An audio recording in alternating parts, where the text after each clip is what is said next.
Hi everyone, Rick Russell here. Stand by for channel markers.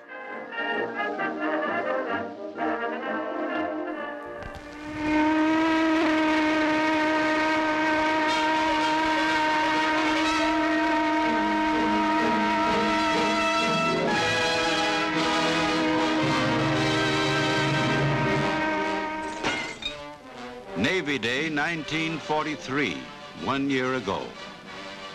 The Navy had come a long way since the dark day at Pearl Harbor. Within 2 years, we had rebuilt our shattered fleet.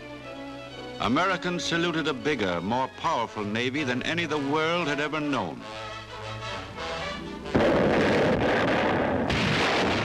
On every ocean, the fleet was in action. In the Pacific, after 2 years of a desperate holding war, we were ready to take the offensive. Behind, on Navy Day 1943, lay Guadalcanal.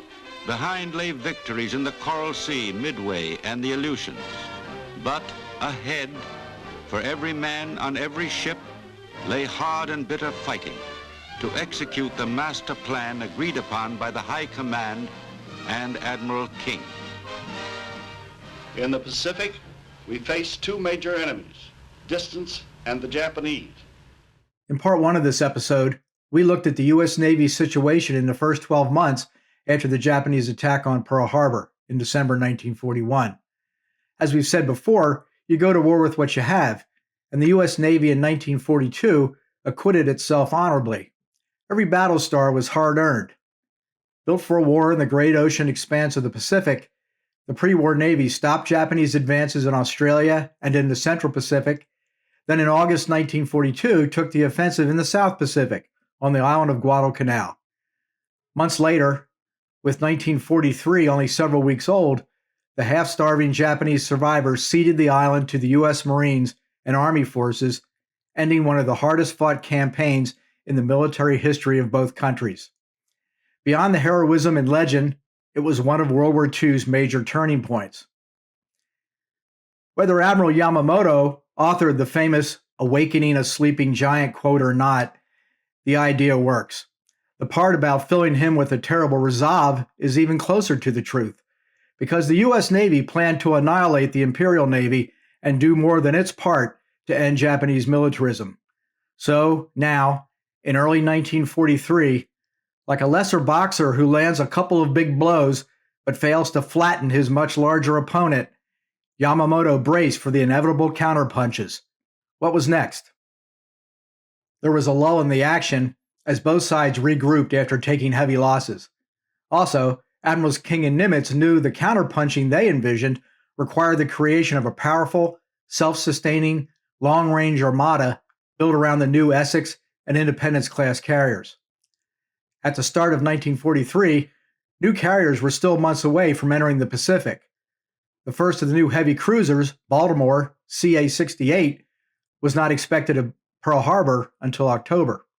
As a result, forces built around light cruisers, destroyers, and PT boats continued to bear the brunt of dogged fighting in the Solomons. In the meantime, then, the Allies moved to secure their flanks and supported the Army, which was now engaged on 3 different theaters globally. In the North Pacific, that backwater of perpetual mist and snow, and in 1943 to home to older warships, the Japanese Army needed to be driven from the Aleutian Islands to secure the vital Lend-Lease route to the Soviet Union. The highlight of this confrontation included a lackluster performance by a superior Japanese surface force that might have cost the Navy another heavy cruiser, Salt Lake City, but in the Battle of the Komandorsky Islands in March 1943, the inferior but resolute U.S. group snatched victory from the jaws of defeat. 2 months later, 3 of the old battleships, Pennsylvania, Nevada, and Idaho, did good work supporting the Army, and the island of Attu was regained in May. By then, for the record, Yamamoto himself had been eliminated in the famous April shootdown by P-38s flying from Guadalcanal. His ashes went home in battleship Musashi. The Aleutians wouldn't be secured until the summer.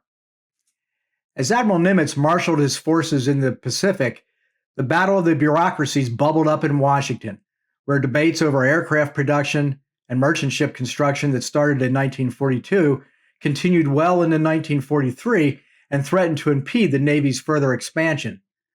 Although procurement was delicately intertwined and decisions in one area could adversely affect many others, the services typically focused strictly on their own goals and requirements. Manpower was quickly becoming a hot topic too. The services and factories both needed more people, and leaders had begun to suspect there weren't enough able-bodied men in the country to do as much fighting and building the war effort required. As early as January 1943, intelligence estimates showed that the U.S. and Royal Navies most likely already enjoyed a 2-to-1 ratio in ship types over the combined fleets of their enemies. The pre-war strategic calculations about fighting the Axis alone no longer applied. Realists argued, however, that getting the right assets in the right places at the right times, not to mention fueling them, as well as equipping and feeding the men, was a far more difficult task than a paper exercise comparing numbers of ships. For example, with German U-boats brazenly sinking merchant ships in broad daylight off the U.S. East Coast throughout 1942, as well as fierce convoy battles still going, it was clear the Navy badly needed hundreds more escort vessels. Unfazed by bureaucratic infighting, especially when he had the president's ear, in May 1943, King pushed aggressively to build more ships, using the unallocated tonnage the Navy was still sitting on. He had some 400,000 tons from the Montana-class battleships and 4 Alaska-class large cruisers left over. The department found another 131,000 tons authorized to replace overaged vessels. Sorry, Ryan, but the Omahas come to mind. While the tonnage would most certainly be used to build new ships, there was also no question the overaged vessels would remain on duty for the duration. Outside attempts to curb naval expansion in the name of the economy or divert resources needed elsewhere only met with failure at the hands of King. That same month, however, President Roosevelt appointed a political ally, former Senator and former U.S. Supreme Court Justice James Burns, to head the new Office of War Mobilization. The OWM had sweeping authority to coordinate the efforts of all government agencies involved in production, procurement, distribution, and transportation of war materials. Burns immediately required all the services, including the Navy, to submit fresh reports on their procurement needs. Not surprisingly, the Navy dragged its feet. In June, while Burns checked the Navy's homework, Pearl Harbor welcomed the arrival of the first Essex-class carriers, as well as an ever-increasing flow of new, faster, and more survivable warships. They were accompanied by large numbers of special-purpose auxiliaries. Together, they created an emerging embarrassment of riches that astonished old-timers who had endured the Navy's bare-boned existence before the war. For Admiral Nimitz, the summer of 1943 was when America's wartime industrial base finally attained the capacity to produce critical war materials not only for Europe, always the top strategic priority, but also now in vast quantities for the Pacific. After Essex, the Navy commissioned 6 more Essex-class carriers and all 9 Independence-class carriers during 1943, and this was just the beginning. The number of Essex-class carriers would double from 7 to 14 by the end of 1944. In July, Admiral King finally canceled the Montana-class battleships. He never liked them, because among other drawbacks imposed by their great size, including enormous crews, they couldn't fit through the Panama Canal. King approved a plan to build a third large cruiser, Hawaii CB-3, 4 carriers, 11 cruisers, 82 destroyers, 110 submarines, and 205 destroyer escorts, all of which could be completed by the end of 1946. The estimated fleet strength by early 1947 would be 25 battleships, including all 6 Iowa-class, 3 large cruisers, 39 carriers, 100 escort carriers, 99 cruisers, 561 destroyers, 430 submarines, and 1,000 destroyer escorts. He had the president's approval within 2 weeks. The Navy told Congress much of the tonnage came as replacements for the Montana class. Yet, in August, Roosevelt's watchdog, Burns, forced the Navy to form an internal review board to analyze its shipbuilding. The worrisome shortages afflicting many aspects of the war effort in the summer of 1943 had the Navy's critics lining up. As a result of the board's findings, Burns determined the Navy's building program was out of balance with the war effort. With Italy exiting the war in early September and what was left of its fleet seeking internment at Malta, the charge against the Navy was that it seemed spurred by political possibilities and less by strategic considerations, from which it had become completely divorced. Burns wanted a major review of the Navy's shipbuilding plan, which was a direct challenge to King's previously unquestioned authority. He criticized the Navy for not adjusting to political realities, by which he meant the very real decline in enemy opposition. But King, in fact, had anticipated the problem, had already executed a quick internal survey, reassured Secretary Knox the Navy had the matter well in hand, and even seemed to convince Burns. Aside from squabbles over how to manage cuts to the destroyer escort program, with which King agreed, the Navy's huge plan would survive for the time being. In November 1943, during a 3-week span, U.S. naval forces in the Pacific executed 2 major landings, one at Empress Augusta Bay on Bougainville, the other was Tarawa, some 1,200 miles to the northeast.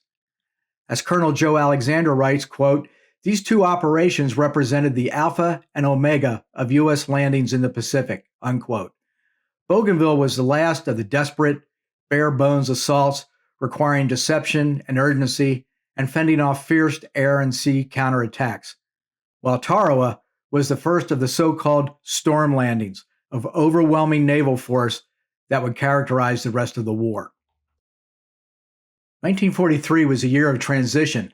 The constant parade of new ships arriving at Pearl Harbor signaled a naval tsunami of unparalleled magnitude was brewing for the Imperial Japanese Navy in 1944.